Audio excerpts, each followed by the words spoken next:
Nos encontramos en el corazón de Gotland, Suecia, un lugar impregnado de historia, en un foro organizado por EWTN que examina las raíces cristianas de Europa en la intersección entre la tradición y la constante evolución histórica de la Iglesia Católica.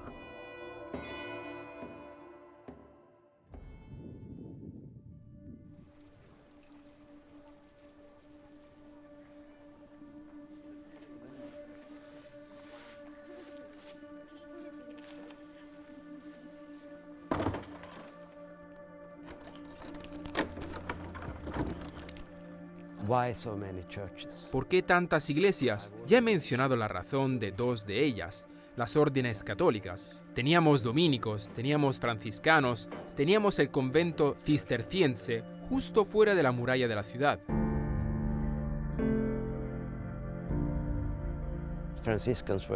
Los franciscanos fueron expulsados durante la Reforma y también los cistercienses y los dominicos.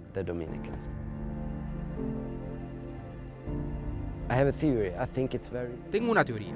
Creo que es muy fácil que la gente deje las creencias religiosas de una generación a otra, pero es mucho más difícil dejar la tradición, porque quieres hacer lo mismo que hacían tus antepasados, aunque no tenemos la creencia. Hacemos las cosas porque siempre las hemos hecho, sin saber bien por qué.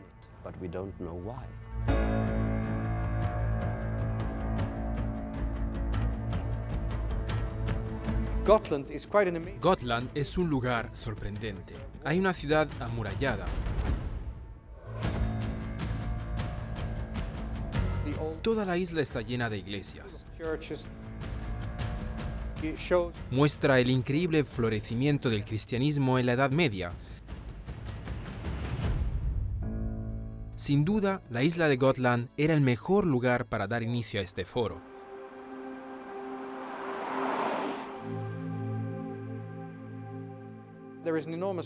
Ya que hay una enorme crisis con el cristianismo del norte de Europa y que los jóvenes anhelan algo auténtico, algo tradicional, queremos ayudarles a descubrir a sus verdaderos antepasados,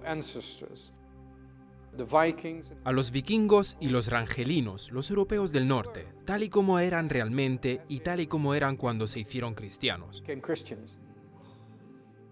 Contamos, claro está, con la presencia del cardenal Anders de Estocolmo, que es el obispo y de hecho el primer cardenal escandinavo de la historia.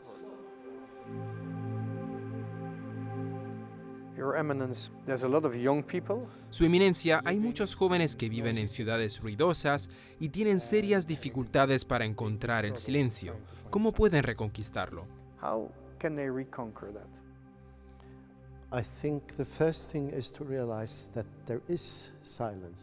Creo que lo primero es darse cuenta de que hay silencio dentro de nosotros mismos, de que gracias al bautismo hay un templo sagrado donde vive la Trinidad. Ahí, aunque en la superficie haya ruido, siempre hay adoración y silencio porque es muy difícil encontrar un lugar sin ruido alguno. Pero si descubrimos que dentro, en lo más profundo, siempre hay un espacio interior de adoración silenciosa, entonces habremos vencido.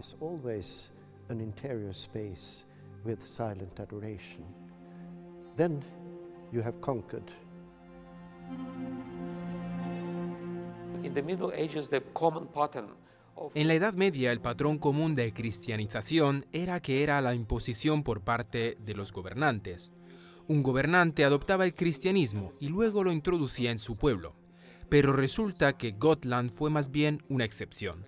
La fe se convirtió realmente en la creencia del pueblo desde el principio, gracias a sus rutas comerciales y a través de las interacciones entre diferentes pueblos y regiones. Debo recordarles que una importante aportación a la cristianización de Gotland la hizo la versión del cristianismo que se conoce como cristianismo oriental, el cristianismo bizantino, que ahora llamamos ortodoxia. En este sentido, Gotland se convirtió en un lugar ecuménico donde Occidente y Oriente se encontraron. En aquel entonces, por supuesto, Occidente y Oriente constituían una sola cosa, pues todavía no había separación, no había división.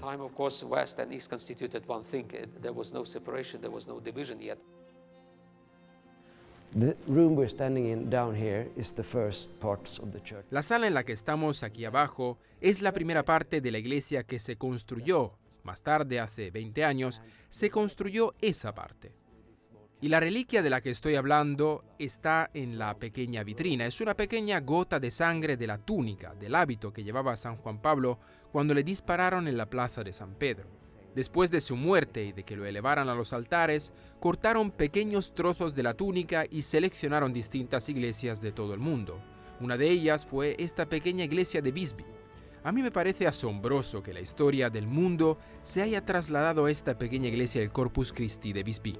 Into this small church of Corpus Christi in Visby.